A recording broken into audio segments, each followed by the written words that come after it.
Katie Brown, born 1963 in Petoskey, Michigan, is an American home and gardening television show host, author, and trained art historian. Personal life. She grew up in a large family, having 3 brothers and sisters and surrounded by 32 cousins and 14 aunts and uncles. One of her uncles is the late University of Iowa football coach Forrest Vashevsky.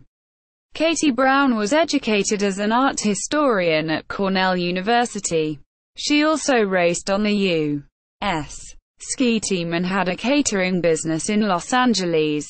She opened an antique store and cafe called Goat, which was located in Los Angeles and Mackinac Island, Michigan. Katie has been serving up dime store domesticity on Lifetime Television's Next Door with Katie Brown since October 1997 and on public television's Katie Brown Workshop.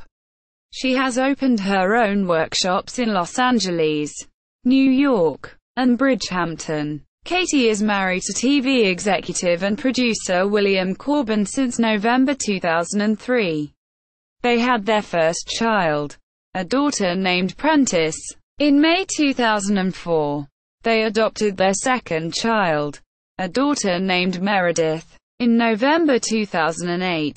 Katie is the editor-in-chief of Yahoo Makers Publishing. Katie Brown also has published numerous books on the subjects of cooking, gardening, and decorating. Katie Brown decorates. Katie Brown entertains. Katie Brown Weekends, Katie Brown Outdoors, and Katie Brown Celebrates. Official website. Katie Brown on IMDb.